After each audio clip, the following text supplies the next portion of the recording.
Welcome. This is my sermon part two. I actually just fully read this, re-recorded it, deleted it, and now here we are again. I didn't like the noise I was making, and I came to a better conclusion. So the Spirit works interestingly with me. He doesn't give me the answers as I'm reading it, but I'll be in silence. I'm like, so I want to share with you what I thought and see what you guys think. All right, we are on Genesis chapter 20. Abraham and Abimelech. I'm not sure if I'm pronouncing it right. I'm trying. From there Abraham journeyed toward the territory of Negeb, and lived between Kadesh and Shur. And he sojourned in Gerar. And Abraham said of Sarah his wife, She is my sister. And Abimelech, king of Gerar, sent and took Sarah. But God came to Abimelech in a dream by night, and said to him, Behold, you are a dead man because of the woman whom you have taken, for she is another man's wife. Now Abimelech had not approached her, so he said, Lord, will you kill an innocent person? Did he not say himself to me, She is my sister? And she herself said, He is my brother. In the integrity of my heart, and the innocence of my hands, I have done this. Then God said to him in the dream, Yes, I know that you have done this in the integrity of your heart, and it was I who kept you from sinning against me. Therefore, I did not let you touch her. Oh, so he never did touch her. Okay. Okay. This is interesting, too, because the rules haven't been established yet, have they? Like Moses' laws and stuff, all that's not in place.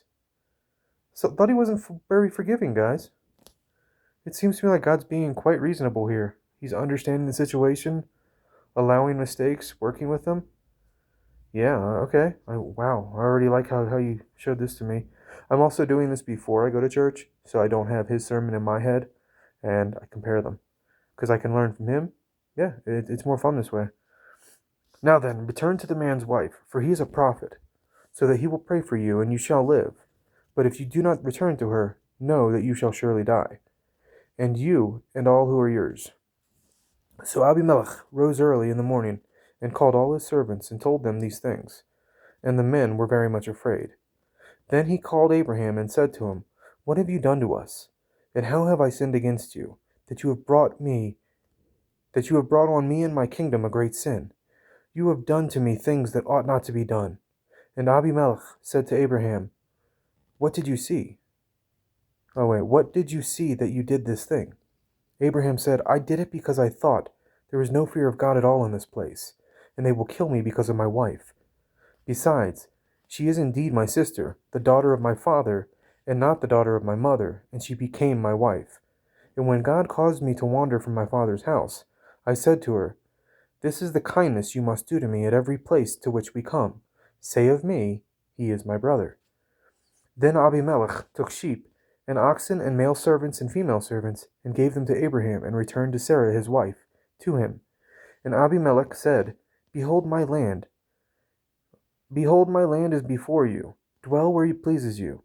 To Sarah he said, Behold, I have given your brother 1,000 pieces of silver. It is a sign of your innocence in the eyes of all. Oh, these weird breaks. It is a sign of innocence, because there's a number thing here. It is a sign of innocence in the eyes of all who are with you, and before everyone you are vindicated. Then Abraham prayed to God, and God healed Abimelech, and also healed his wife and female slaves, so that they could bear children again. For the Lord had closed all the wombs of the house of Abimelech because of Sarah, Abraham's wife.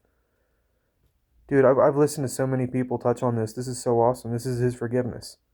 He allowed the sin, but because they were working with him, he fixed it. He worked with them. He gave them redemption. I love it. I want to see what you guys thought of this one. It's a shorter one. But yeah, we'll do one each week and keep going.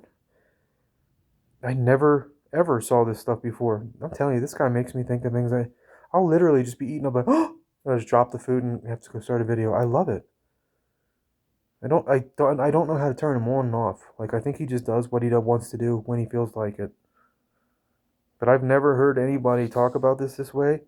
And my pastor, when he was talking about this, he didn't know where to go with it. But I definitely think this is about God's forgiveness. He clearly worked with them, allowed mistakes, allowed them to come right back, no wrath. Our God is loving God, guys. Later. I was proof watching my sermon, and I realized Abraham said something. He said, when he took me from my father's house. So the place in which he gave his life to God was his father's house. So he felt miserable in a place of his childhood where he couldn't have children. That puts more light on the story of Abraham. I thought I'd share that. I thought that was actually kind of cool. It's a small little add-on that I noticed after the fact. Plus, I like to watch them because I don't want to just throw content in your face. It's stuff I enjoy and am passionate about. I hope you enjoyed this thought. Later. Another add-on to the sermon. So he never touched her. This is actually about the sin of the intention, just what he had in his mind when he saw her. I didn't realize that, and I've actually never heard anyone bring that up, but that's what this is about. This wasn't about physical sin.